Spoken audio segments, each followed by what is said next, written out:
Good evening. I'm Jim Mancini. I am the curator of our Autism 200 series, and welcome to our part 2 of addressing challenging behavior. So if you missed part 1 for whatever reason and you say, oh man, I should have checked out part 1, it is available online at our, if you go through our website. So we're very pleased to have Nancy Rosenberg come back. She asked me to not do a long bio for her, so I'm going to dispense with that and just say we're so happy that you're here. She's awesome. And she's at the University of Washington and director of the ABA program there. She might tell you a little bit more about that. And if teachers or anyone has any questions about how to get clock hours, I can talk to you after our lecture tonight. Welcome.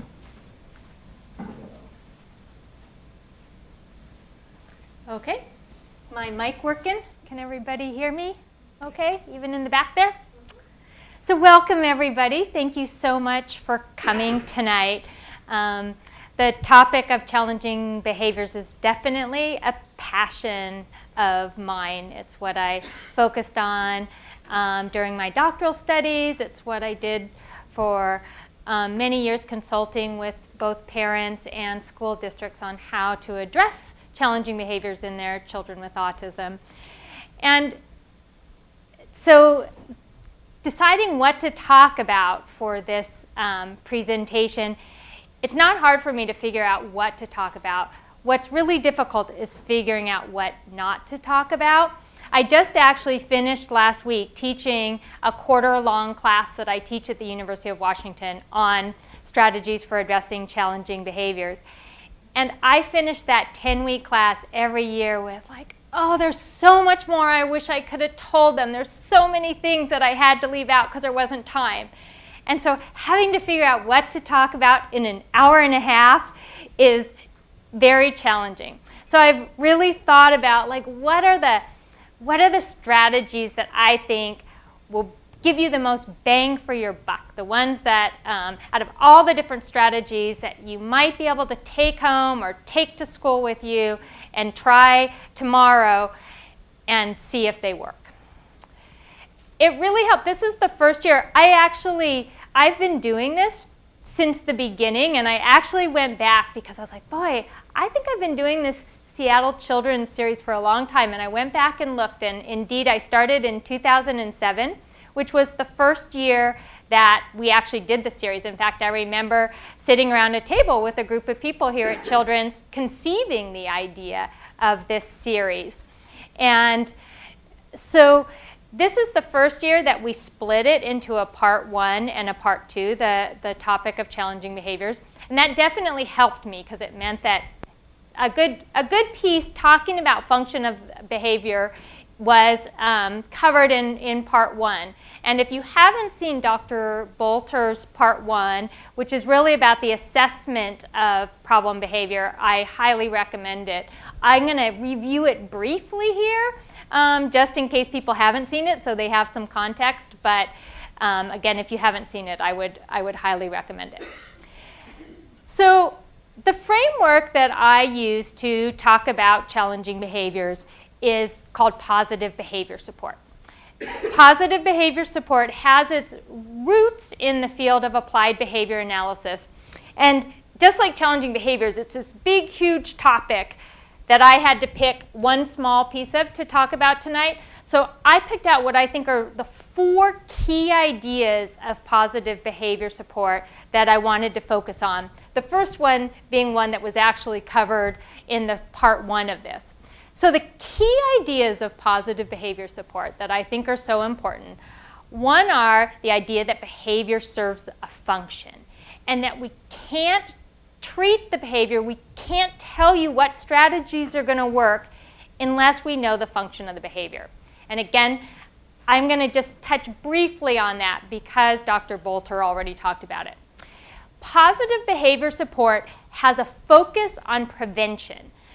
So one thing that now I think is completely clear from decades of research is that if we focus on what to do after the behavior has happened, what the consequences for the behavior should be, in a lot of cases, there's just no good answers. Especially for kids on the autism spectrum, there's just problems. There's problems with punishment. There's problems with extinction, which means just kind of trying not to reinforce the behavior. What we really need to do is focus on trying to keep the behavior from happening in the first place. And it's not where people want to start. A lot of times when I come into a school or I come into a home, people want me to tell them, what do I do when he flops down on the floor and won't get up? Or what do I do when he hits his sibling? Or what do I do when he pulls my hair? And I have to say, it's too late. There's not really good answers at that point. We need to figure out what's happening so that he never flops down on the floor to begin with, or that we set things up so he doesn't pull your hair or hit his sibling. Just because there aren't really good answers after the fact. So a focus on prevention, and I'm going to give you a number of prevention strategies tonight. Another huge idea of positive behavior support is the idea that we're going to teach a replacement for the behavior. A cardinal rule is that you never teach the child what not to do. You always teach them something else to do instead. And we're going to talk about how you might do that. And then the last big idea of positive behavior support, I call minimize, maximize. And again, we'll talk more about what that means, but the basic idea is we're going to try to minimize the reinforcement for the problem behavior and maximize the reinforcement for appropriate behavior and or the replacement behavior. So those are the 4 big ideas. We're going to focus tonight on the last 3, but I'm just going to touch, like I said, briefly on this idea that behavior serves a function. So how many of you in this room were here for Dr. Bolter's talk or have seen it? Good. So now you get a test. Do you remember what you learned?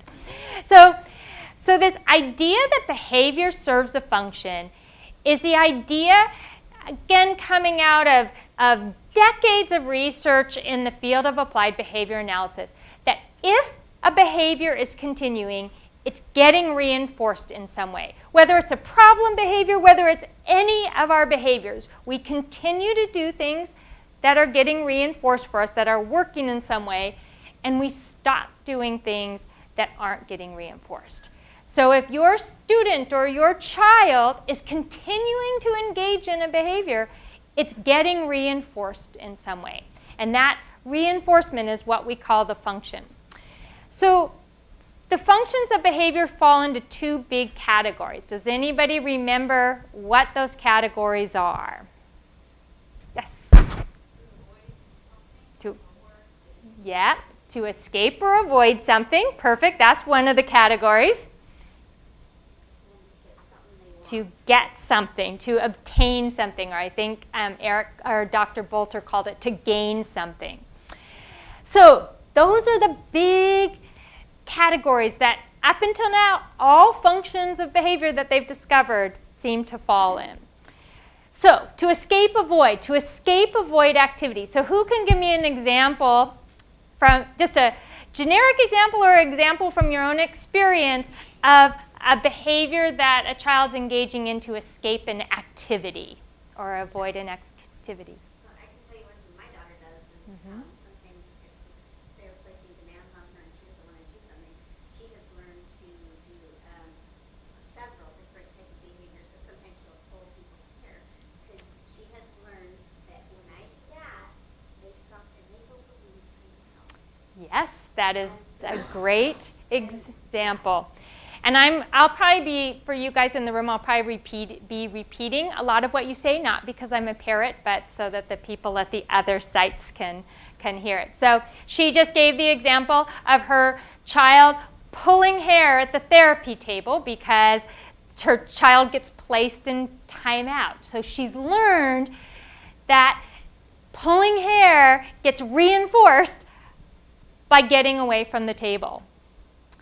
So escape or avoid interaction. So a child who hits another child, when that child tries to interact with them so that the other child leaves. A very effective way if you don't want to have to interact to get another child to leave. I've seen kids who will emit a high-pitched scream when another child comes near to escape or avoid interaction.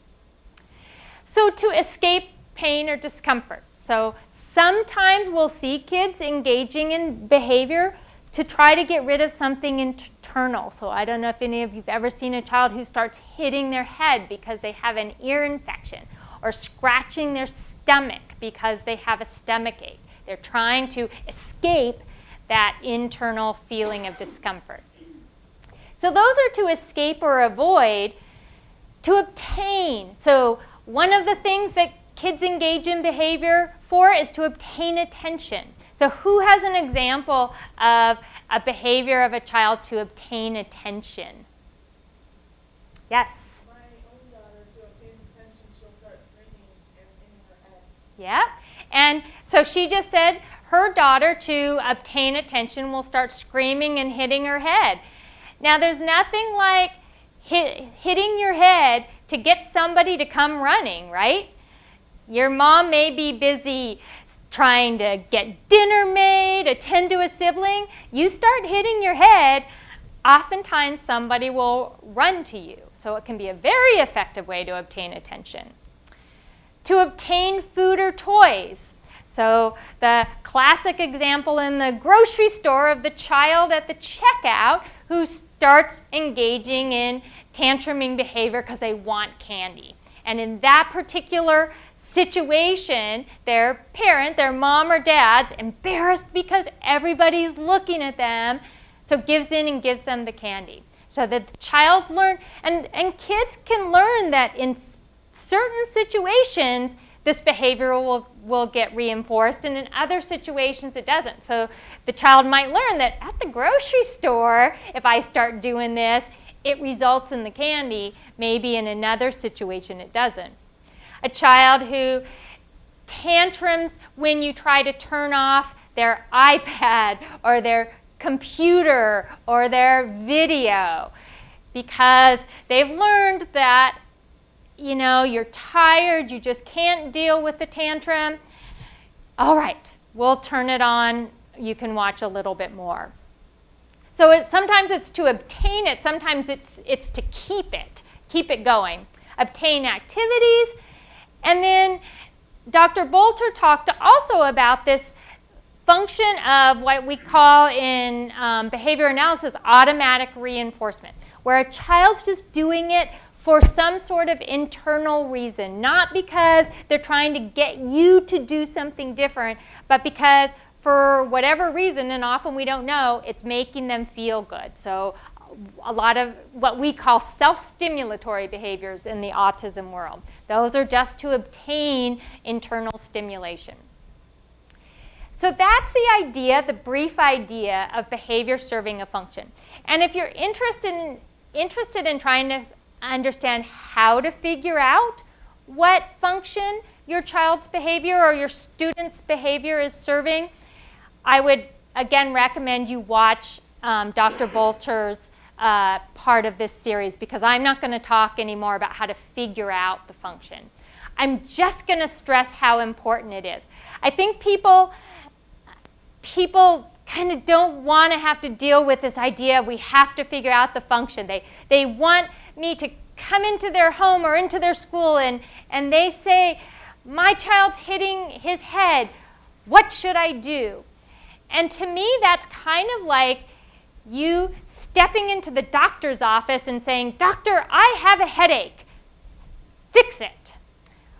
Well, what is the doctor going to do? What is the doctor going to say if you go into his office and say, I have a headache?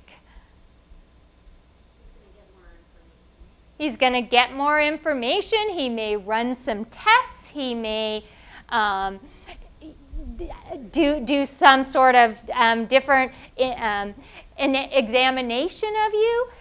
So you asking somebody, what should I do for my child hitting their head, is just like asking the doctor, what should I do for my headache? I have to tell you, I don't know until we know the function. So even though it seems like a bother to spend the time trying to figure out the function, it really does matter for what strategies you choose. And it matters for the prevention strategies you choose, it matters for replacement behaviors you may teach, and it matters for the consequences you may put in. So I'm just going to give you a couple examples of that. So I just said this anyway, we care about the function so we can choose the right prevention strategies, so we can teach appropriate alternative behaviors, and so we can set our consequences up right. So let me give you a couple examples. So say you have 8-year-old Johnny here who's misbehaving during math time. Okay, so this is a student. One of the prevention strategies that I'm going to talk about, which can be a very effective prevention strategy sometimes, is making the task easier. So if a child is trying to escape something, making it easier can be a very effective prevention strategy. So if the function of Johnny's behavior is to escape math because it's too difficult, this is a great prevention strategy, and it should really help in this situation. But if the function of Johnny's behavior is attention, if he's doing this because he loves it when the teacher comes over and starts yelling at him for misbehaving, is making it easier going to change that? No, it's not. It's not going to change at all. He's still going to want that attention. So you got to know the function. Okay, so here's 6-year-old Sarah misbehaving during transitions to gen ed classrooms. And I'm actually going to do quite a bit on transitions because they tend to be so problematic for kids on the spectrum. Okay, so one prevention strategy that I will talk about when talking about transitions is trying to make the transition more predictable, giving Sarah some sort of visual cue before the transition on where she's going. It can be a great prevention strategy that can be very helpful. So, if the function of her behavior is to escape unpredictable situations, she doesn't know where she's going, so she's trying to escape it, this is a great strategy, and it should really help with the situation. But if the function of her misbehaving on transitions to gen ed is that these transitions are from the sensory room to the gen ed classroom, and she really likes the sensory room and is trying to obtain more time in there, is showing her a visual of the gen ed classroom going to help with the situation?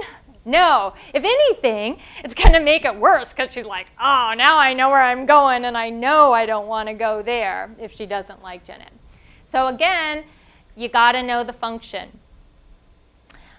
One last example. Before you leave that, Yes? what would you do in the case where You're jumping ahead. Oh, you get to Yes, that. I'm going to get to it. I have that problem? Yes. Thank Yes. So pay close attention when we get to the don't say no, say when strategy, okay? Perk your ears up when we get to that, because that would be a great thing here. Okay. 4-year-old Jeremy throwing food at the table. So this is talking about the consequences now and why it matters. So say we pick a consequence strategy of removal from the table. He throws food, he gets removed from the table. If the function is attention, if he loves it that when he starts throwing food, his sisters get all giggly and really like it that he's doing something he's not supposed to, then removing him from the table very well might really help with the problem because he's taken away from where he's getting all this attention. He's going to probably stop doing things that get him removed from the table. But if the function is to escape, if he really doesn't like sitting at the table, it's too long a time, removing him from the table contingent on throwing is not going to work. In fact, he's going to start throwing food more because he's going to figure out that that's the way to get removed from the table. So can you see why in all of these situations you really have to know why they're doing it? That's when you think function, think why. Why is this working for them? You got to know it. So that's the kind of quick review of what was covered in Dr. Bolter's lecture. Now we're going to plunge into what I think is the really fun part, which is, okay, what are some strategies to deal with the behavior? But I want to just kind of tell you first, because I think it's important. It's important to me that my focus on positive behavior support and on what I'm going to be telling you didn't come to me because I started learning about it in school. I didn't become passionate about this because of an academic approach to it. I became passionate about this because I have my own son who has severe autism. He's 23 now. I can't quite believe that. Significantly impacted. And in his early years, and definitely his preschool years and much of his elementary years, we struggled with terrible, challenging behaviors. I mean, anything practically anybody can throw out at me, I'm like, oh yeah, I remember when we dealt with that. And we just weren't figuring out solutions, and we were trying all kinds of things. I first was trying, when my son was born and during his early child and elementary school, I wasn't in the field of special ed. I was just a mom who was trying to figure out my child with autism. And we were trying the strategies that you try with your typical kids, and I had a typically developing kid who was doing just fine and was behaving just fine, and none of it was working. And I was asking people, nothing was working. And I really thought that the problem was that I didn't have a consequence that worked for him. I couldn't do the things I did with my other child, but really wasn't getting any answers. So I decided to go back and get a PhD and see if I could figure out the answers. And isn't that what you would do? And I was so lucky that right when I started my PhD, I got it at the University of Washington, and they had just gotten a grant to develop leadership among doctoral students in positive behavior support. So literally my first week of school, I got to sit on a seminar on positive behavior support and continued it all the way through school. And so I just started learning right away. And I just started taking the strategies and the principles that I was learning home with me and trying them with my son. We were struggling both at home, and they were struggling mightily at school. I mean, we were struggling everywhere. His SLP was struggling, his OT was struggling, his ABA therapists were struggling. And we just started using these strategies that I'm going to tell you about one by one, trying them out in the different places, and just saw over time his behaviors just start to decrease more and more. And I tell you, when he was like in second or third grade, I really thought there was no way we were going to be able to keep him home with us once he got bigger than me, because his behaviors were so extreme. And now he's 23, he's way bigger than me, and he still lives at home with us. We are delighted to have him living at home with us because he's a pleasure to be with, and we really, I feel like, got his behaviors under control with positive behavior support. And so that's why I care so much about kind of trying to help other people, because I've seen these things, how they can change a family's life. So that's just my little, why I care about this. Okay, so now let's move into a focus on prevention. So again, a huge topic, and I had to pick one piece of it to talk to you about tonight. So I decided I could choose 5 strategies to talk to you about. And I kind of cheated, because you'll see in a couple of them I embedded several strategies within that one. But still, I think these are, again, I was thinking about things that you could take home and try tomorrow. So the first one is the idea of shared control. So shared control. So I said that function matters, right? Function matters with prevention strategies. Function matters with teaching new skills. So for each of these prevention strategies, I'm going to tell you which function it's likely to be most helpful for. It doesn't mean you shouldn't just do it in general, because these will help kind of across the board with behaviors, a lot of these strategies, but especially think about this if you know your child or your student has, for instance, in this case, an escape function. Okay, so one part of shared control is picking your battles. So a lot of times when a child is engaging in challenging behaviors, everything is a battle, just every part of the day. And I really internalized this when I read Ross Greene's book, The Explosive Child. Has anybody read that book here? A couple of you. It's not a book about kids on the autism spectrum. I was just reading it, kind of general challenging behaviors. But he had this one image that those of you who have read it here may remember, of the 3 baskets. You guys remember that? Those of you who said you'd read it. So he talks about these 3 baskets. So you have your child or your student and all their issues.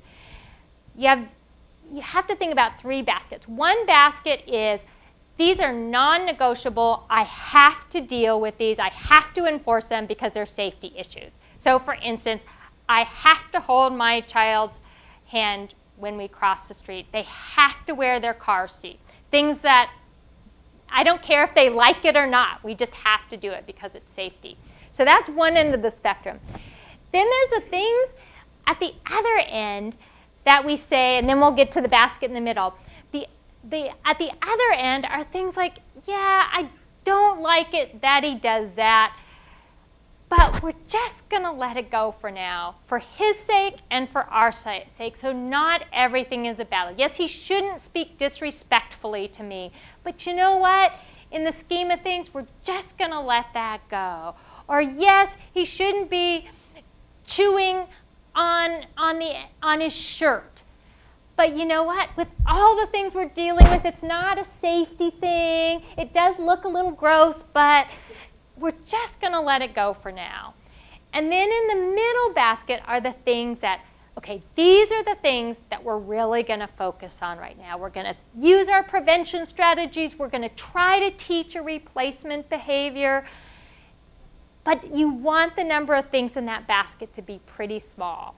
Because especially when we get to teaching replacement behaviors, it can be a lot of work. And believe me, I know what it's like to have to teach these things when you're tired and you haven't slept well because your child doesn't sleep well, and you just have so much going on. So you don't want to be tackling a lot of things at once. So that idea of picking your battles, think, could I just let go of this one for now? I think is the first thing in this idea of shared control.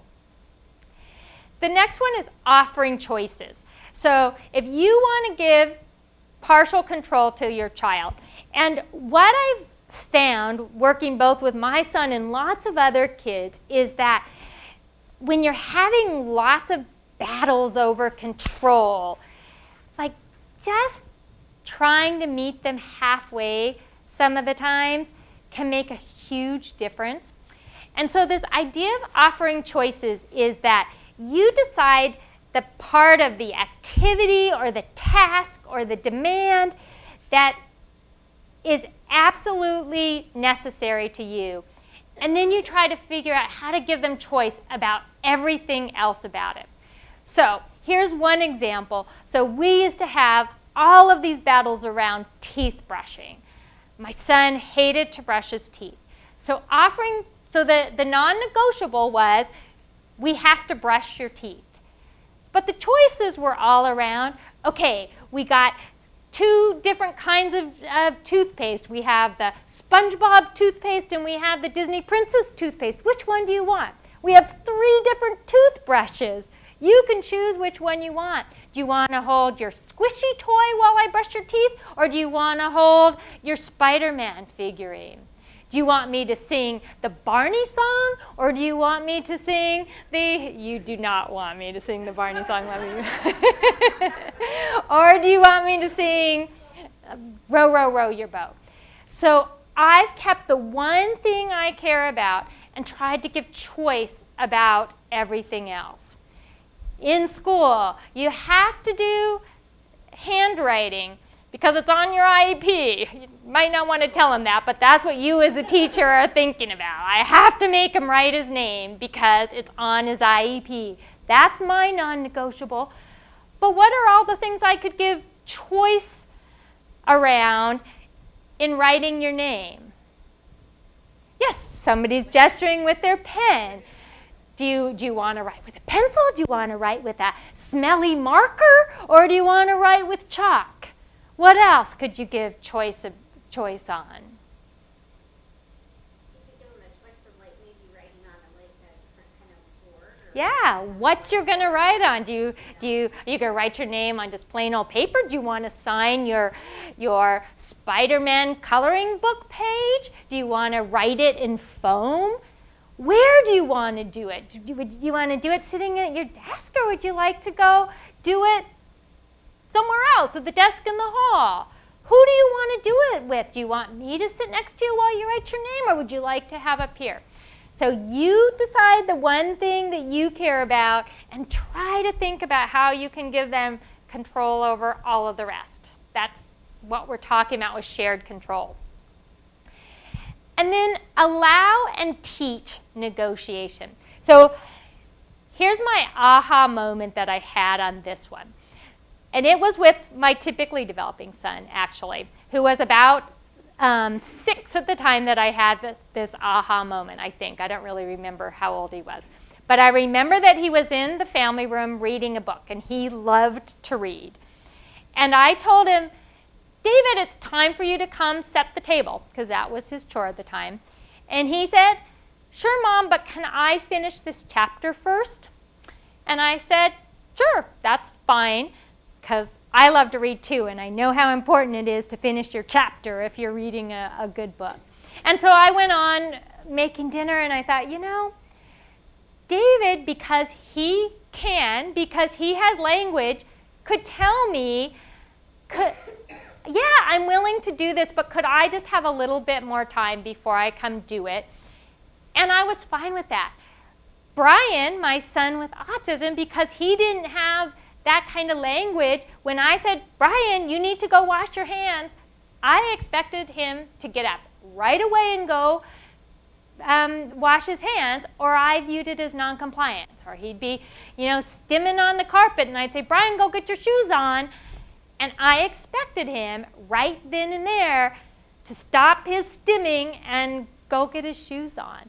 And I realized he doesn't have that ability to say, could I just stim one more minute and then I'll go get my shoes? Or because probably what he's doing is just as important to him as David's reading a book was to him. And so I've learned the importance of teaching kids to do that negotiation. Now, I know that there's some kids that you're like, oh, he knows how to negotiate way too well.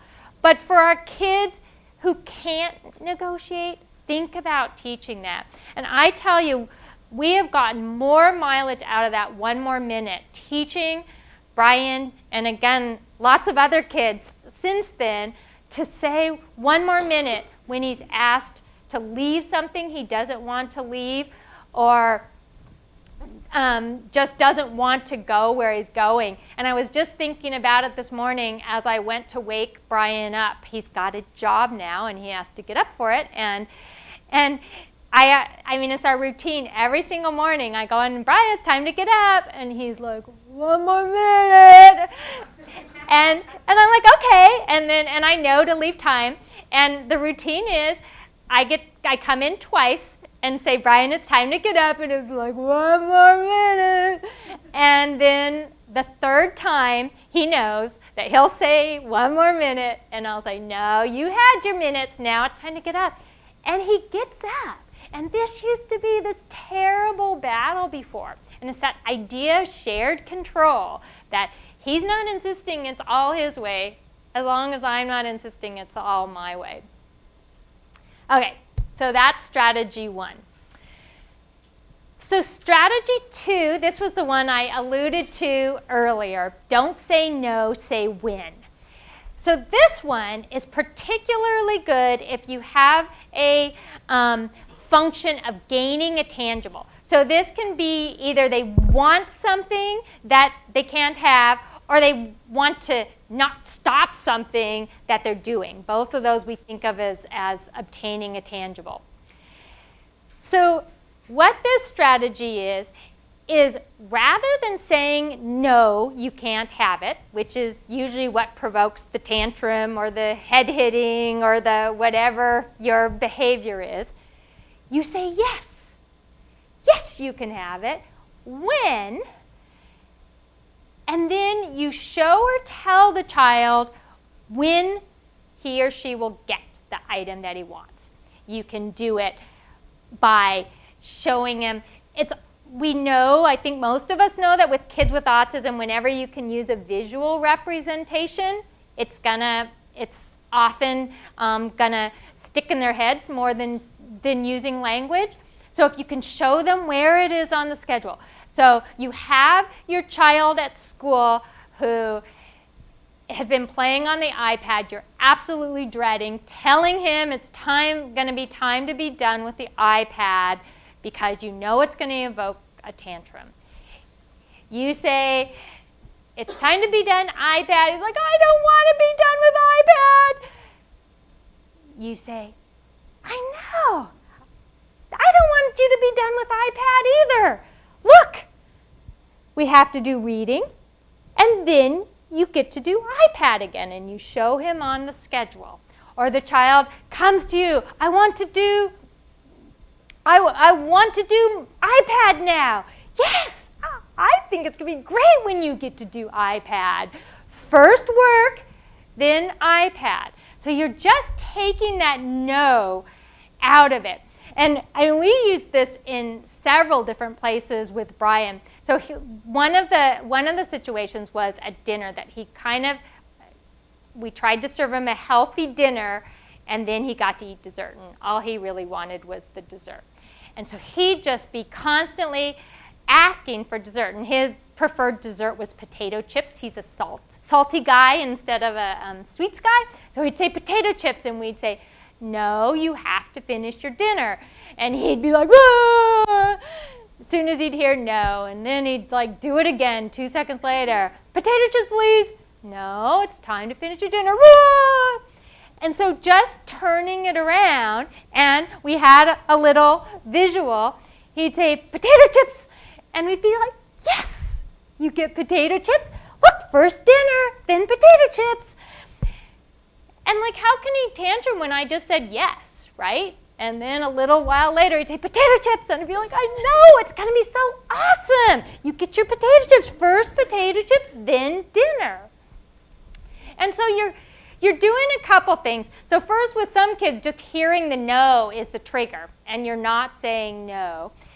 That's one thing you're doing. You're making it very concrete to them when they're gonna get it again. And again, sometimes it's 3 things ahead on the schedule, but if you have to do it with the iPad, yep, you get iPad. Look, we do reading, then you're gonna go to library, and then you get iPad. They're like, I want iPad. I want your iPad too. It's gonna be great. All we have to do is first reading, then library, and then iPad. So you're being very concrete about when they get it. And then the third thing is that then you aren't the bad guy, right? You're with them. Yes, I'm so excited that you get potato chips after dinner. Dang that schedule. It says first you have to eat your dinner, and then you get your potato chips. So it's all about the schedule is the meanie who's saying we don't get it yet. You can be their biggest cheerleader as they keep insisting they want it. I'm with you. I want you to have it too. The schedule says first you got to do your math, and then you get it. So going back to yours, and that was, so he asked about the child who was transitioning from sensory room, right? What would you do? You're going to want to show the child. I know this really helps you commiserate with the child, which I think can go a long way. So she doesn't want to leave the sensory room. I know you don't want to leave. It's a bummer. Look, We just have to go to the gen ed class. We're going to do your math again. You're showing it visually. And then we'll come back and do the sensory room again. And it can make a huge difference to a child. I think a lot of times they have no idea when it's going to get offered again. And if they know exactly what they have to do before getting it, it can make it much easier for them. Okay, so that's the don't say no, say when strategy. So the next one is what's called behavioral momentum. Is anybody here familiar with the term behavioral momentum? A couple of you. Okay, so behavioral momentum, so first, particularly good for escape-related behaviors, okay? So that should help you think about whether this might be a good thing for you to try. So the idea is, so we have a child who's, it's especially good when they're being non-compliant with certain demands. Okay, that's when we tend to use behavioral momentum. So you just know, again, asking them to give up their iPad is going to result in it, or asking them to clean up, or whatever the demand is, or get in their car seat, or whatever. What behavioral momentum is getting the child, what I think of as on a roll of compliance before delivering the difficult demand. So you give 3 to 5 easy directives and then the hard one. So what might this look like? So we have little George. So George hates to get in his car seat, and you just dread asking him to do it because you know it's going to be a battle. So you give him a series of easy things that he can do no problem first. So you say, George, touch your nose. He touches his nose. Good job, George. Give me 5. George gives you 5. Awesome, George, you gave me 5. Can you clap your hands? George claps his hands. He's like, wow, I am pretty impressive. Excellent, you clapped your hands. Climb in your car seat. Ta-da! And this sounds pretty simple and maybe a little unbelievable, but I have to say the research on this is pretty impressive in how it can work to get kids to comply with demands. So they always kind of start out in the research kind of collecting the series of demands that the child is complying with between 0 and 10% of the time. Then they find these directives that the child's perfectly willing to do, and they show that if you throw those in first, the child's willing to comply with the more difficult demand. One of the places that we used this pretty effectively was for this, think about that dreaded demand that you just don't want to have to deliver to your child or to your student. And mine was trying to get Brian out of the bathtub. He loved water, and it was so hard to get him out. And you know, for a while I was just getting utterly soaked as I tried to get him splashing out of the bathtub. I finally figured out, probably way longer than I should have, that I should empty out the water first. But it was still very difficult. The tub was all slippery, he was all slippery, and he was fighting me. So I would do this, and he had an ABA program, so he was very good at these simple things like touch your nose, pat your head, rub your tummy. And I'd do a sequence of those, and then I'd just throw in stand up. And he'd just stand right up, and I'd get him out of there so quick. Again, the analogy that they use in the literature is thinking of it like a snowball running down a hill. It's actually the same concept of momentum that they use in physics. As it's rolling down the hill, going faster and faster, it gets harder to stop. And it's the same idea with the kids in compliance, that when you're on a roll of compliance, it's harder to put on the brakes and start non-complying. Okay, so here's just another example. It's been used in food refusal. There's research on this. So an example. So you pick something that the child really likes, in this case, piece of French fry. Okay, take a bite. And you give the child a piece of French fry. Wow, that was great. Nice job. Take another bite. You give them another piece of French fry. Wow, excellent. You're a good eater. Take another bite of French fry. Well done. take a bite, and now you give them carrots. And they eat. So something to experiment with. Again, very easy thing to just take home and try, or take to school and try. So I also just wanted to add, because it may not be obvious, that you can think, if you're a teacher or somebody in an academic environment, that you can use this concept in academics also.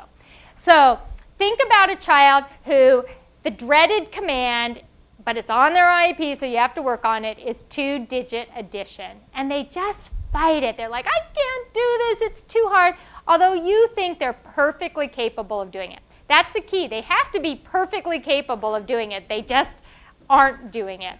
So you make your addition worksheet, and this is easy to do now with all the internet tools. So look, the first one is a single digit. 2 plus 5 is 7. The child's, I'm good at that, 7. The next one, 4 plus 4, 8. I'm good at that. 1 plus 0, 1. I'm good at that. 23 plus 29. Whoa, I can do that. Then it goes back again to 1 digit. 2 plus 6, 2 plus 9. And then you throw in a double digit.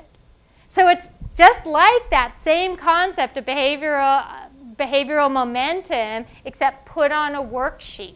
And so you can think about doing it with school tasks as well. Okay. That is behavioral momentum. So the next prevention strategy that I wanted to talk about is modifying aversive tasks or activities. And this is a huge one. The big idea here, so first of all, this is particularly good for escape behaviors, okay? It's especially good for escape behaviors. And the big idea with this prevention strategy is this. So think about whatever your student or your child is trying to get out of. You think they're doing this to escape something, right? So think about that activity or that demand or that task that they're trying to escape, and ask yourself, why? Why are they so determined to escape this? Now, I firmly believe that kids don't come into the world disliking things. They don't come into the world disliking math or disliking sitting at the therapy table working, or disliking name your thing, sitting in circle time at school. They start disliking it because they've found that in some way it's aversive to them. And so if you want to prevent it, you need to think about why. Yeah, I think of it as, in some way, this demand, this activity, this situation has exceeded their belief in what they're able to cope with. It may not have exceeded your belief in what they should be able to cope with, but it's exceeded their belief in what they're able to cope with. And so if we're going to try to prevent it, we have to try to modify that situation in some way so that they feel like they can cope with it and don't have to engage in behaviors to get out of it. And this just takes a little thought on your part, and sometimes a little experimentation, because there's lots of ways we could modify it. So for instance, can I make it easier? So is the problem that is just too hard for them? And again, we have to let go of what I think they should be able to do, and try to see it from their perspective. And so making it easier sometimes means going back below what we think they're capable to a point that they are willing to do it. And one of the reasons sometimes we have to make it way easier than what we want is because they've developed this association now. Like, they're looking at a math worksheet and they're saying, I cannot do math. And so because again, they didn't come into this not liking math, but they've had experiences doing it and failing typically that have suggested to them, this is too hard for me. And so we have to go way back to super easy stuff to convince them, you can do math, it's not that bad, and then slowly make it more difficult again, but very much slower than we obviously did before. So can I make it easier? Can I make it shorter? So sometimes the problem isn't that it's not too hard, it's that it's too long. And so think about your student or your child. If they're willing to do whatever you want them to do for a while, but then they start to engage in challenging behaviors, that's usually a sign that this may just be too long for them. So if they're willing, if it's a school situation, if they're willing to sit at circle time or at library time or whatever for a certain, or in the gen ed classroom for a certain amount of time, they do just fine, but then they start to escalate or engage in behaviors, maybe you've just exceeded the amount of time they're able to do this right now. And you have to step back. So we've done that lots of times with kids, like PE. Yes, we'd like them to be in PE for the full 30 minutes, but we need to start now with they're going to be in PE for 3 minutes. Till we convince them PE is not that bad. All you have to do is step in the door, walk once around. You are all done PE. You are great at PE. And you do that for a while till they're like, okay, I don't have to engage in behaviors in PE. This is easy. All they're going to ask me to do is walk around the perimeter of the gym once. And then you're like, okay, we're going to do PE. I need you to walk around the perimeter and bounce the ball once. So then you just slowly start increasing it. Can I make it more meaningful? So sometimes, a lot of times, actually, with kids with autism, what's meaningful to us, we know why we're having them do this. It has absolutely no meaning to them. So being creative and trying to think, how can I make this more meaningful to this child? So here's an example of that. And it wasn't so related to challenging behaviors, it was more related to learning. But we had all kinds of challenging behaviors during our ABA program where we were trying to get our son to learn his letters and his numbers. And we were doing, like touch 3, touch 4, touch 9 on cards, kind of endlessly, thousands of trials, and having lots of behavior, and he wasn't learning his numbers. I mean, I can't imagine how many trials we did, and he still couldn't discriminate 0 and 8. And we tried all these kinds of things. Well, at some point, as he got taller, I came up with the idea of when he got home from school, I would have him push the combination on the garage to get into the house, and he wanted to get into the house because he knew he was going to have a snack. And so I cleverly made the combo 0808. And boy, did he learn those numbers fast. When the point of discriminating the numbers was to get into the garage. And we ascertained he really did learn them. It wasn't that he just learned the position on the pad, because then we started testing it in other places. So we made it meaningful to him. So think about if there's a way with an aversive task you can make it more meaningful. Can I embed it in something fun, kind of the same thing? Can I give more help with it? So again, we have our conception of what this child should be capable of, and then there's the reality, or at least what they think they're capable of. And it reminds me of a conversation I had with a parent. It was actually after a talk I had done on challenging behaviors. And she came in and was talking to me about her son, who she was having all kinds of problems with getting homework done after school. She said he just fights it from the minute he's supposed to start doing it. It's just a battle. And so I started asking some questions, and I said, well, has it been all year? And she said, yeah, I think it was like December when I had done the talk. She said, yeah, it's been getting worse and worse. And I said, do you think that it's too much homework for him? And she's like, no, I don't think so. And I said, do you think it's too hard? No, I think it's fine. And then I said, well, did he have problems last year? And she's like, no, he's never had problems with homework before. And he was, I don't know if I said this, that he was in 3rd grade.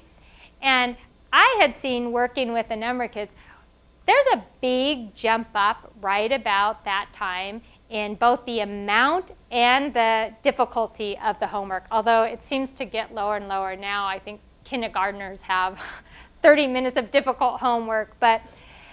And the fact that, again, he didn't come into the world not willing to do homework. In fact, he had done it quite willingly for years, suggested to me that even though his teacher and his parents felt that it wasn't too long and it wasn't too hard, he was perceiving it as either too long or too hard or both. So they could make it easier, they could make it shorter, or they could give more help with it. Okay, so those are some thoughts about modifying aversive activities and tasks. Okay, so then the last prevention strategy I want to talk about, and again, I snuck a bunch of prevention strategies into one big area, preparing for transition. So how many of you have had either students or you have kids who have problems with transitions? So most hands are going up because it's a big thing, and that's why I tend to slip in a lot of strategies for it. We just know that kids with autism, for a multitude of reasons, have problems with transitions. One of the things with transitions is that sometimes they're trying to escape things. They're trying to escape having to go where they're going, or they're just trying to escape, like the example I gave with the little girl at the start of this talk, just escape the unpredictability of it all. We know that kids with autism don't like unpredictability. They like sameness, and transitions, if nothing else, are a change, right? And I don't know if any of you have had kids who will fight like the dickens to transition from something they're doing, but then as soon as you finally get them to the new thing, that's the same now, and that's what they're going to fight like dickens to not have to change from. So it's just the change, not that they don't particularly like the activity that they're going to. Okay, so just going to throw out a bunch of ideas. Some of them may work for you, some of them won't. In general, I'm just trying to give you guys this big toolkit of ideas, and you can go home. Some of them will work, some of them won't. Okay, so the first one is to make sure the child understands where he or she is going. And I have had so many instances of people telling me, oh yes, I am absolutely sure he knows where he's going or she knows where she's going. And I say, well, could you just humor me? Let's try showing her a picture of where she's going. And she transitions just fine. So even if you're sure you know the child knows where they're going, you might want to try this anyway. So giving either with pictures, some kids, pictures, if the pictures aren't working, sometimes you might want to try actual objects that represent where they're going. And you might have to use it a couple times. Don't give up too soon, because they have to learn that this object means I'm going here. So whether it's a lunchbox or they're carrying a ball, which means they're going to PE, or they're carrying a book, which means they're going to the gen ed class.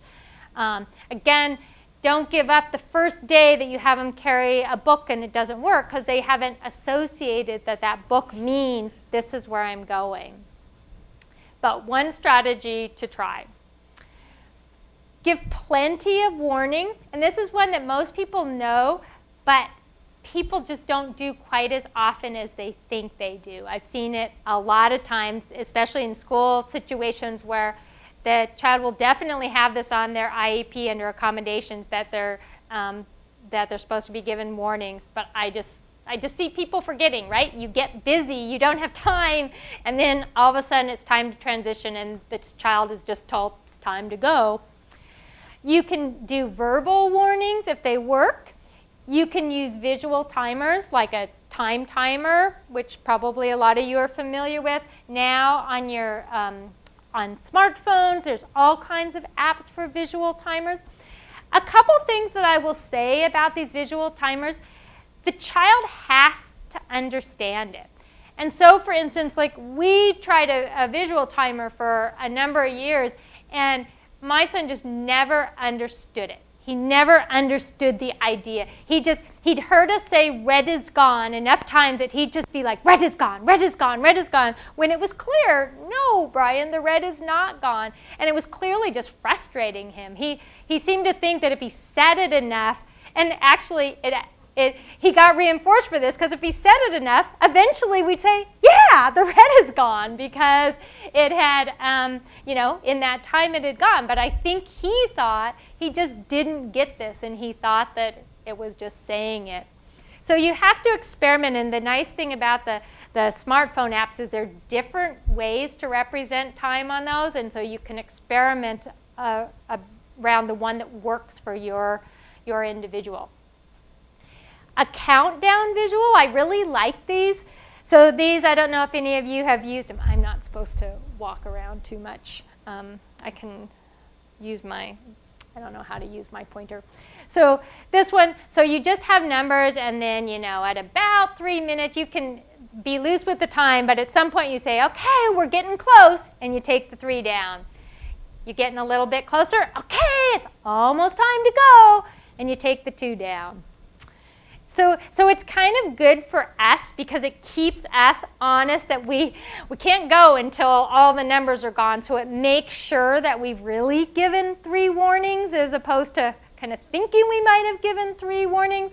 Very concrete for them. So, okay. Another strategy, giving the child some control over when and how the transition is made. So this is back to that idea of shared control. So what you care about is they get from point A to point B. They get control over everything else. So can you let them finish what they're doing? Sometimes that can help. Allow and teach negotiation around when they're going to make the transition. Give choices. Do you want to they're playing with their animal. Do you want to bring your animal with you? Do you want to go this way? We have to go to the gen ed classroom, but you can go this way or you can go this way. Do you want to hold my hand or walk by yourself? Just think about what choices can I give them? Well, I still get that one thing that really matters to me. Another thing to try is providing distractors for the transition. So a child gets to carry a favorite toy with them. Sometimes we'll do it that they have this one toy that's just for transitions, that they only get it during transitions. This can be a good one for in the car if you have problems with that they only get to hold this or play with it when they're in their car seat in the car, and it can alleviate a lot of problems there. The child carries something they need at the destination, which again can just distract them so much that they don't mind the transition because they're so busy focusing on the thing they're carrying for the other end. Child gets to listen to an iPod during the transition. Again, they really like their iPad, so we pair the thing they don't like, the transition, with the thing they do like, the iPod. So providing distractors. And then this last one, thinking about, especially if they're having to lead something they like to go to something they don't like so much, trying to arrange for something good at the other end. And we've used this a lot. So when a child comes to the dinner table, they don't really like coming to the dinner table. They don't really like eating. Eating is a battle because you're always trying to make them eat things they don't like to eat. letting them do something they like at the dinner table for a few minutes before the toys go away and it's time to eat. This one we've used a lot with kids who entering the gen ed classroom because it's often very unpredictable, a child who's kind of in and out of gen ed. They never know what they're going to be asked to do there. They never know what's going on, what's going to be going on when they come in. When they enter the gen ed classroom, they always get to look at a favorite magazine for a few minutes before having to join whatever the class is doing. So first, they know they're going to get to do something that they like, at least for a little while, and it makes the whole thing more predictable. Yeah, there's going to be something unpredictable after it, but at least I know what's always going to happen when I enter the class. Okay, so those are our 5 big prevention strategies. Shared control, don't say no, say when, behavioral momentum, modify aversive tasks and activities, and prepare for transitions. Okay? So that's the focus on prevention. Now let me talk for a little while about teaching a replacement. So this is, again, a fundamental concept in positive behavior support. So the big idea, if you take one thing away from this idea of teaching a replacement, is that whatever you're thinking about that your child or student is doing that you don't want them to do, and that's usually a long list, that's why you're here, right? You're never going to try to just get them to not do that. You're going to try to teach them something else to do instead. You're always going to give them something else to do. So, one of the things, the most common, and what we know from the research is usually the most effective, is teaching them some sort of behavior that serves the same function as the behavior. So oftentimes, the function, they're communicating something. If they're escaping, they're communicating, I don't want to do this, or I need a break from this, or no. We're going to try to teach them to communicate that appropriately. So we're saying, even though I don't want you to escape this, I want you to do it, I at least am going to acknowledge that you have this need, and I'm going to teach you how to do it appropriately. So to think about a communicative alternative, you think about, if my child or my student in this situation could communicate appropriately, what do I think he would say? And a lot of times people have no problems coming up with that. Sometimes people don't know what the child is trying to say, but in a lot of situations they're like, oh yeah, I know what, I may not like it, but I know what he's trying to say. First thing we're going to do is try to teach him an appropriate way to say it. Then we can teach him, so we want him to sit through library time. He's engaging in behavior to escape it. Or let's actually use an example that was given earlier, a child who's trying to escape working at the table, their therapy time. What we want for them to do is to sit through therapy, right? To do it. But they are communicating with their behavior, I don't want to do this. The idea of teaching replacement behaviors is the first thing we're going to do is teach them an appropriate way to say, I don't want to do this, and they're going to get out of it. They're getting out of it anyway, right, with their behavior. So we're not really losing too much at this point. We're just teaching them an appropriate way to do it.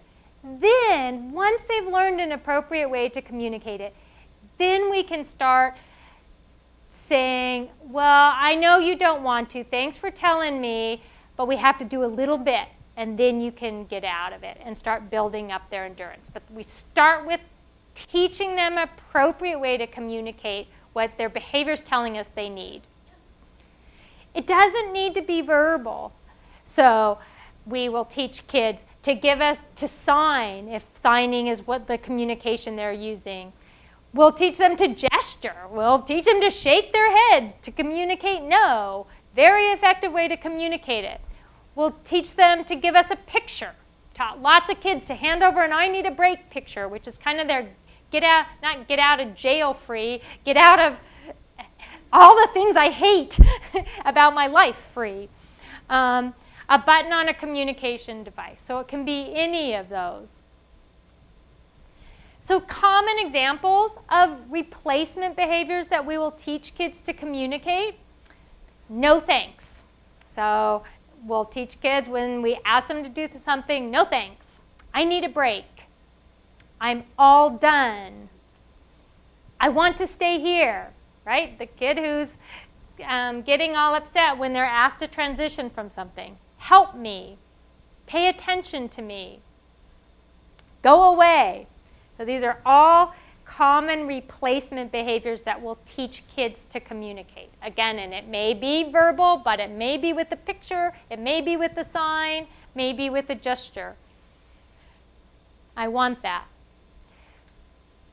Sometimes if the behavior is more sensory, we talked about automatically reinforced behavior, we try to think of something that might get them the same sensory input, but in a more appropriate manner. My son had self-stimulatory behavior through the roof, so we did a lot of these. So thinking about what would give similar sensory feedback in a more appropriate manner. So a chewy instead of hand biting for a child who hand bites. So a child who's always flapping their hands in the air. Well, if you could teach them, and we did, to flap down here, the child, it might not be quite as good as whatever they're getting from up here, but down here, it looks a lot more appropriate. And like we actually started, Brian was a huge hand flapper, and we, once he started wearing jeans, started putting all kinds of different keychain type things on his a belt loop, and just taught him to flap that. Looked totally appropriate, or at least way more appropriate than flapping hands. Picking its silly putty instead of nose. We did this with one child who would pick their nose in class, and obviously not very great in a gen ed environment. We were really trying to include him, and we decided he wasn't doing it for any social reasons. No, people were trying to ignore it, so we just got him some silly putty. We're trying to, not to be gross about it, but like, what do you get from picking your nose, and what could we give you to that might replace that? Kissing mom instead of mouthing. So this is one of my all-time favorite replacement behaviors with Brian. He used to, so in his early years, he paid no attention to me at all. But at some point, with a lot of work, he started obviously recognizing who I was and liking to interact with me. And one of the things he would do is he'd just come in, he would mouth me. And he just kind of mouthed my face. And he was very oral also. And at first, I was delighted because he would only mouth me. So I was obviously special, and I just welcomed any sort of initiation. But after a while, it started getting pretty old. I mean, I was constantly just wiping saliva off my face. And in case anyone was wondering, saliva does nothing for your complexion. I was kind of hoping for a while that maybe it would be like some expensive cream, but it wasn't. So I was like, okay, so what are the functions of the behavior? It must be some sort of social thing, right? Because he's only doing it with me. If it was just sensory, then he'd be doing it to anybody, because anybody's face is like anybody else's. But there's also, and I knew him, again, he did lots of oral stuff. So I knew he was also getting something oral out of it, pleasurable out of just the mouthing part of it. So I was like, okay, so what is something that could replace both of those functions, or at least try to replace them and be more appropriate? I thought, well, what if I teach him to kiss me? And he'd never learned how to kiss. So we taught him how to kiss. We just kind of practice outside of this situation. And then every time he'd come up and start to mouth me, I'd be like, because that's how we taught him. We taught him to imitate that. And I'd get him to kiss my cheek. And it worked great. He started always coming up and kissing me. And then it was awesome because, and he did it for years. He only really stopped doing it a couple years ago. And people, even as a teenager, he'd just kind of walk up and give me a kiss. And all my friends would be like, oh, I wish my child would do that. And I mean, we'd be standing in the line at Costco and Brian would just walk up and give me a kiss. And I'd just have people say, oh, I think that's so awesome that your son does that. And I was like, I know, it's great. So, but we got something that met the same function. He was interacting with me, but in a oral way that worked for him. So, and then the last thing to think about in teaching replacement is we'll teach calming strategies. So sometimes teaching them something that replaces the function just isn't going to work. You know when you take your child to the dentist and they start tantruming that what they're communicating is, I don't want to.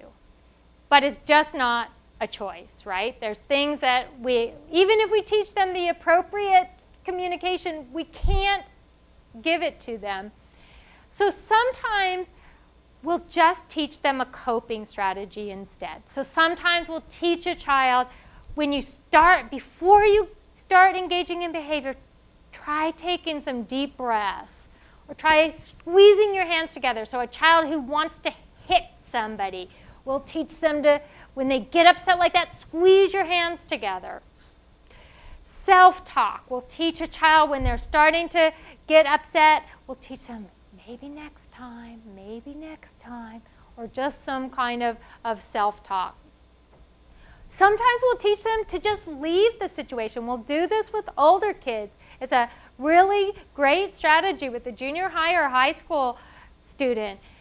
In the situation where they're getting upset, just leave the situation. And it's an accommodation that will get on an IEP that all the teachers have to be okay with them just leaving the situation, because that's a great coping strategy.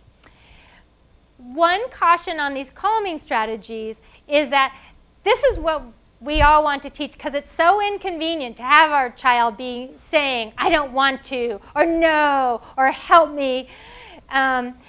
We'd rather they just buck up and bear it, right? Take some deep breaths and do what we want them to do. But you have to know that the research really suggests that the function-based replacements are by far the most effective. So if you can teach them something that's getting them what the challenging behavior was getting them, it's much more likely to work. These calming strategies I've seen can work great, but they're not the same as the function-based ones. I think this is in your handout, just an example of, so losing is actually a great one. I don't know if any of you have kids who fall apart when they lose a game, but it's one where what they're saying is, I don't want to lose, right?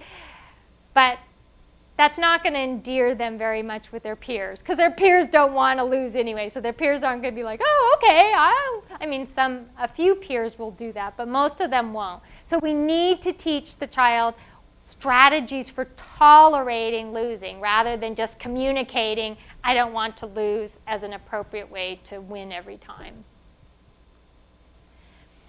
So teaching the replacement. So how do you've identified what you want to teach them. How do you do it?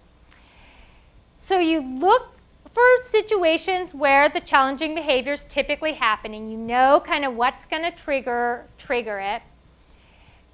You try to catch the child before they engage in the challenging behavior and prompt the new behavior. And then immediately reinforce the communication. So what might this look like?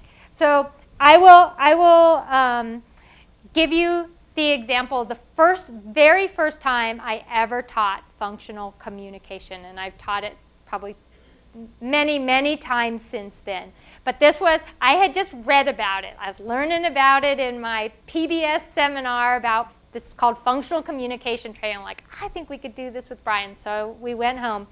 And the problem we were having was Brian getting really upset when he was asked to transition from something he really liked to do to something he didn't like to do. So So at school, it was when he was doing stuff in the sensory room and had to transition to gen ed. One of the really common places at home was when he would transition in his after his bedtime routine. We'd give him a bath where we'd use behavioral momentum to get him up, and then we'd get his PJs on, and he got to jump on the bed for a while before he had to go brush his teeth. I already talked about he didn't like brushing his teeth. He really liked jumping on the bed. So he would, and his behavior was hair pulling. You talked about hair pulling. He was good at that. And we were always in the line of fire because we needed to kind of get right down to his level and get close to him to try to get him to pay attention to us. So I'd be there, okay, Brian, it's time to go brush your teeth. And he'd just reach out and pull my hair. He was doing a lot of that at school also. And so we decided that what he was trying to communicate was, I want to stay here, right? He wanted to keep jumping on the bed. So what we decided we were going to teach it during teeth brushing.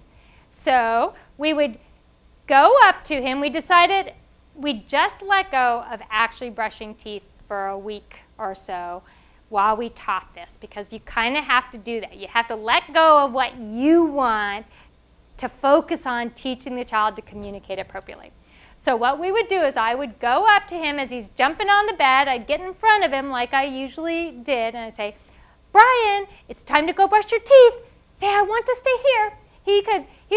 He wasn't very verbal, but he could repeat phrases. He was really good at repeating phrases, so I could do that. I could say, I want to stay here. He'd say, I want to stay here. He'd repeat it, and I was like, okay, thanks for telling me you can stay here. And I just left him. And at first he's like, and he'd keep jumping on the bed. And a couple minutes later, I'd go back. I'd say, Brian, it's time to go brush your teeth. Say, I want to stay here. He'd say, I want to stay here. I'd be like, oh, thanks for telling me. And I'd leave. And I think he had no idea what was going on, but he loved it. Because I just, like that night, I probably did that 10 times. I'd come there. I'd say, Brian, it's time to brush your teeth. Say, I want to stay here. He'd say it, and I'd leave. And what was so amazing to me, and I've seen this again and again teaching kids functional communication, is that it may take him 1,000 trials to learn his shapes, but he learned I want to stay here like in a night. He learned it so quickly. And so like within just a couple days, I just go, Brian, it's time to go brush your teeth. I want to stay here. And I'd leave.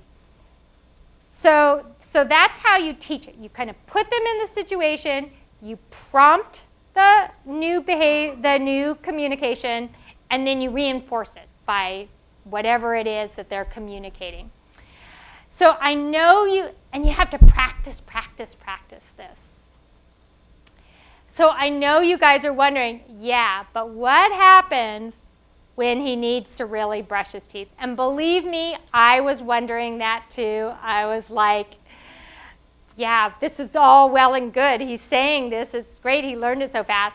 But we got to brush teeth at some point, right? And again, this was the first time I'd done this, so I didn't know what was going to happen. So that is teaching tolerance to delay of reinforcement.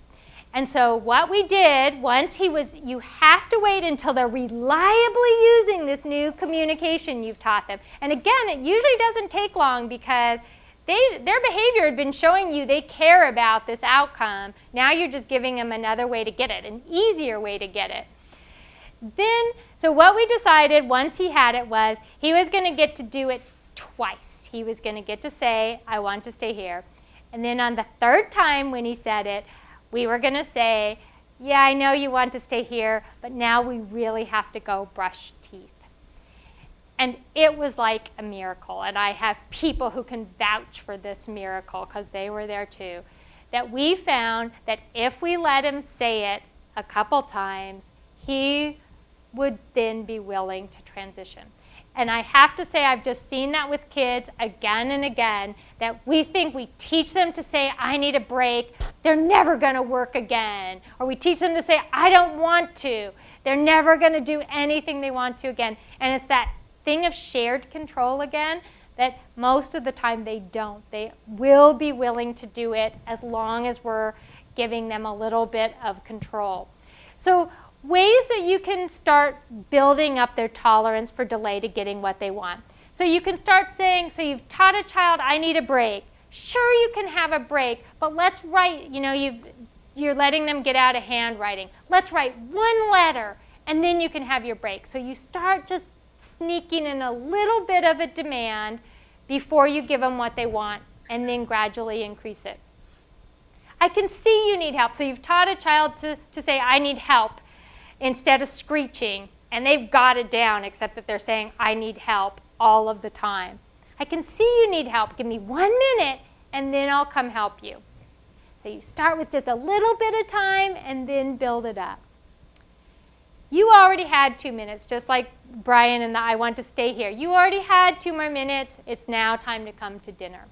So you create a monster, but then you gradually get a livable situation out of it. And think about it with typical kids. What is the first thing a typical kid says? No. And we're thrilled, but at the same time, it's kind of darned inconvenient for us, right? That our child now can actually talk and tell us no. So we're excited at first that they say no, and then we spend the next 21 years of their life teaching them that sometimes saying no doesn't work. We kind of use the same idea here. First, we teach them how to communicate it, and then we start slowly teaching them that there's parameters around it. So I am out of time. So just the idea of minimize, maximize, fortunately, is really short. It's just that you want to, once you know what they're getting out of the behavior, you want to try to minimize the reinforcement for the problem behavior. If you know they're trying to escape, to the best of your ability, keep them from escaping, and maximize the reinforcement for appropriate behavior. So if they're escaping, try to reduce the possibility that they will escape. If they're doing it for attention, try to minimize the attention they get for the problem behavior. And obtaining a tangible, if you can, keep them from getting the thing they want. And then totally let them get it if they're engaging in appropriate behavior. So I am happy, since I know I didn't leave any time for questions because I was talking so much, I'm happy to stay after and answer any questions. Can I, Jim? Can I do that with the other sites first? Okay. Okay. They can come up and talk to me. Thank you. Yep. Okay. I want to just, since I think you all have the handout, I want to direct your attention to 2 things in your handout that you can just look at. I've put a page of some resources if you want some more reading on positive behavior support. I gave a couple for parents and a couple for schools that I would recommend. And then just something about if you're really, these are just simple strategies for not too extreme behaviors that I talked about, but if you feel like you are dealing with something more difficult or complex, some ways to get help. So does anybody in the other sites have any quick questions for me?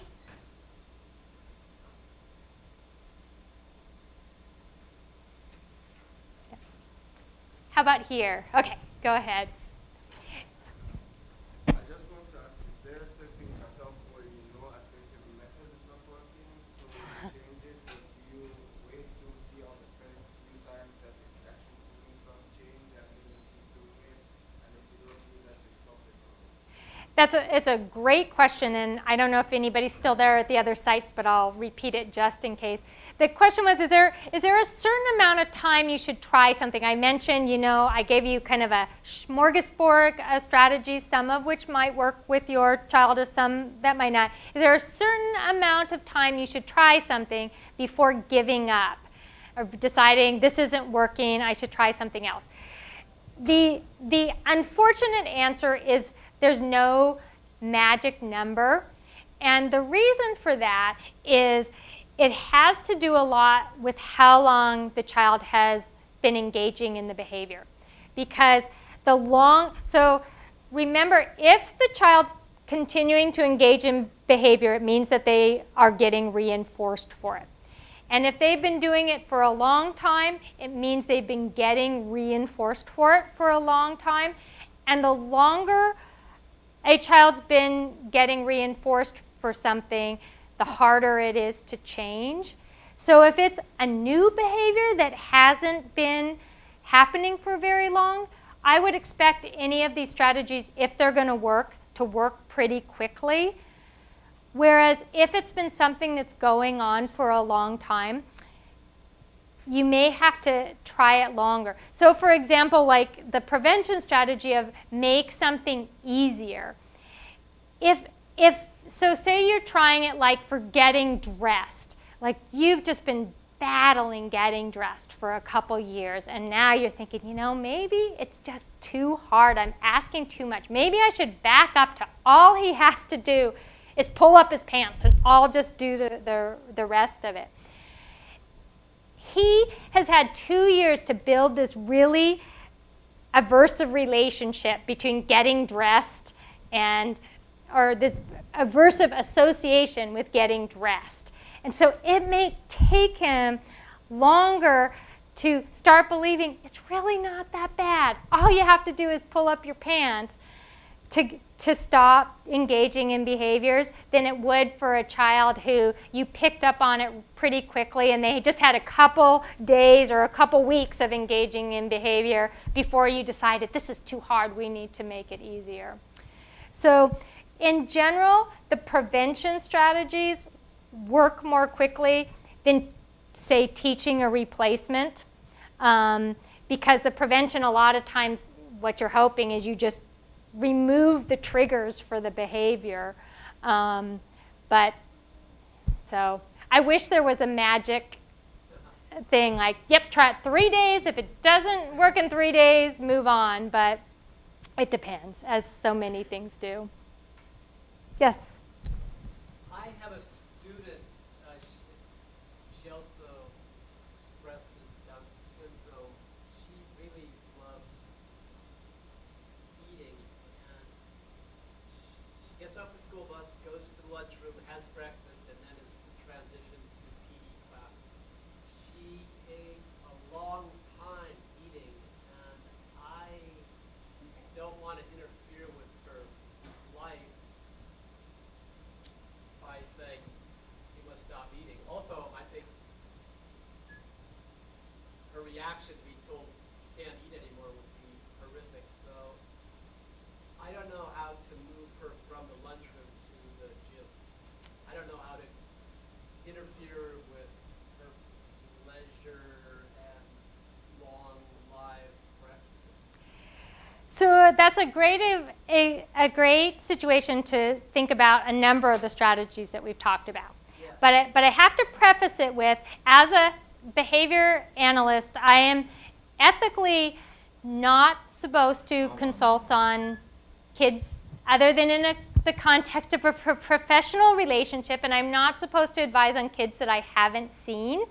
So I am going to be talking in generalities about what you might do, but I don't want you to think I'm advising you on your particular student, okay? Agreed. So does that all make sense? Again, I believe function is important, so I shouldn't be advising on a child without figuring out the function. So, but the first thing that comes to mind that I would ask in a situation like this is that first item on shared control, picking your battles.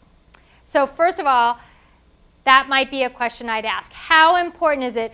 Again, I don't know this child or the amount of problem behaviors that are being dealt with, but if there's a lot, I'd say, like, let her finish her breakfast. If that gets her off to a good start, if we're going to, doing something at the start of the day that causes problems can sometimes be really problematic, because then the whole day is messed up. And so if you can do something at the start of the day to set the tone, I mean, we'll often look for, kids who just, it seems like their whole day is a battle.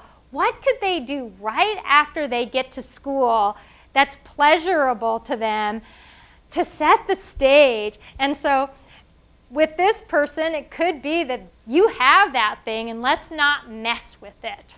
Okay, so that might be one thing I would think about is pick your battles.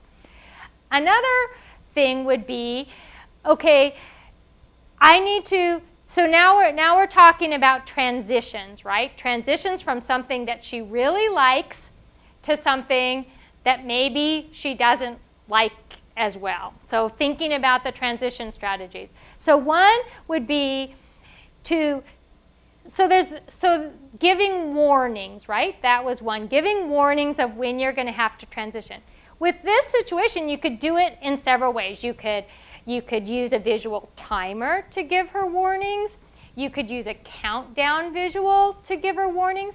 You could even use the food itself as the visual, that this is how much you get to eat for breakfast, and that's it. I'm going to put what you're allowed to have here. Then there's no, again, you're not saying you have to stop eating.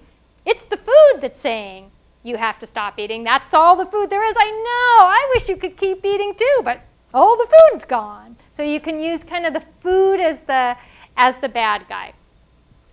Another thing you could think about is trying to have something pleasurable at the other end. So again, I don't know this child. In the worst case, could she pick one thing from her breakfast that she gets to take with her or that you're going to carry and she eats at the other end, if food is really what's most reinforcing? But is there something else that she really likes that you could use for that one transition of the day? Sometimes picking the thing that they like most for the really hard transition and holding it close. At the only time you get to look at this particular magazine or do this particular thing is when you make that really hard transition. So that might be an idea.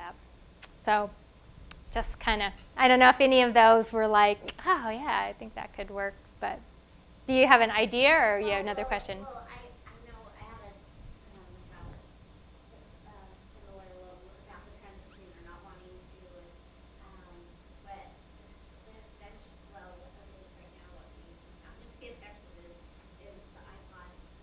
Oh, yeah. A song that my child loves. Yeah. And, She loves music too, so how do you use that? well, I just have my phone and have headphones, so it's not bothering other people. But as long as she's moving, the music's going, and she stops, and the music goes off. And So you say if you stand up, then you get the headphones? How does it work? well, we actually, what they started trying to do is like if we're leaving a preferred activity and going to a non-preferred or leaving a preferred activity where we just kind of just get going, but we wait. I mean, we do the 3 minutes or whatever, and then just put it on and start going, and so we don't even talk about it much. We just start walking. Yeah. So. Yeah, and just matter of factly, okay, it's time to go. Get your iPod, get your headphones on. But And we're going from no activity just for really extreme and sit for an hour if she wants. yeah, yeah. So I have a question.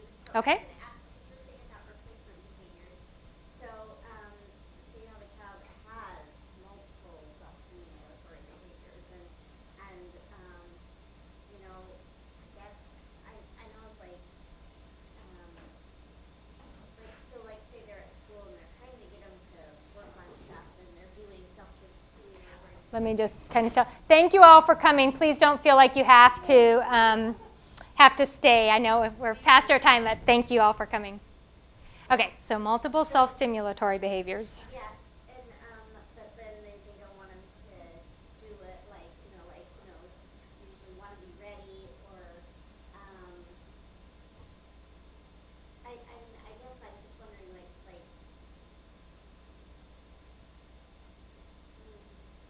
okay, so say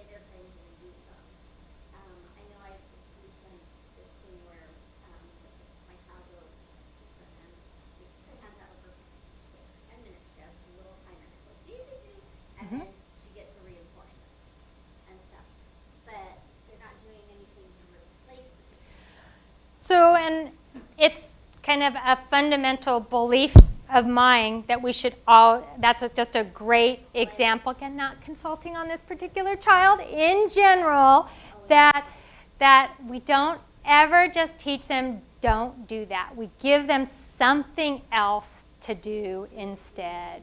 I mean, think about, I think of the self-stimulatory behaviors a lot of times like some of the habits that we've had. I don't know if any of you have chewed your fingernails, or I used to drink Diet Coke, way too much Diet Coke, and it was just kind of this habit. I couldn't just say, I'm not going to drink Diet Coke. I needed to give myself something else to do at that time. So I switched, to seltzer water with juice. People who bite their fingernails, they have to give themselves something else to do instead. So it's the same thing, like telling a child to not do this, but not giving them a replacement behavior. I couldn't do it, so why would I think that a child could do it, or anybody? I will say with the self-stimulatory behaviors also, and I think sticking hands in pants is one that we really do need to address, because it's just people, it's not appropriate. But I've really, on a lot of other self-stimulatory behaviors, I've really swung to talk about pick your battles, like really think, is it worth it? They are so hard to get rid of. People with autism who can talk, with higher functioning autism, really talk about how these help them, how they calm them, how they feel to them. And so our right to, just because we think it looks weird, to say, you can't do this thing that's really helping you. I mean, some people, we just don't know much about what they're doing, but some people think, they're really giving neurological stimulation or something that's helping them. And so I'm like, the world needs to deal with, get used to people who flap their hands. It's not hurting anybody, So my son's doing his part. We go proudly out. And so again, I think hands in pants is, I'm not expecting society to start tolerating that one anytime soon, but some of the others really think about, and yeah, so. Yes. Yes. One last question. Thanks. I think they tie together because at my school there is pressure that, the kid's going to have to go in the real world and they're going to have to leave the lunchroom and go to work. And so don't tell me that this is okay because she needs to have a good start to her day and not do what the rest of us are doing. So you teach her to do what the rest of us are doing. What a good word to respond to that. Well, I have a 23-year-old now, so I have entered the brave new world of adult services and been doing lots of reading, lots of learning in that. And we are learning that in our places of employment also, that we need to make accommodations for people, and that if we want a healthy, involved workforce, we need to make accommodations for people. We need to offer break areas for people. We need to have places where, we need to have things that people can sit on that allow them to bounce. We need to give people flexible schedules, right? All of us, not even people with special needs. So I don't buy that. I think that when we force all of humanity to march in lockstep, things fall apart, that we all need to adapt and accommodate. And truly, with all of these kids with autism growing up, my son was kind of on the forefront of that first wave. There's going to be so many kids with autism who are now adults with autism that need jobs. And places of employment are going to have to accommodate. And so, is that a good answer? That's great. Good. All right. Thank you all so much for coming. I appreciate it. Hope you all have something you can go home and try.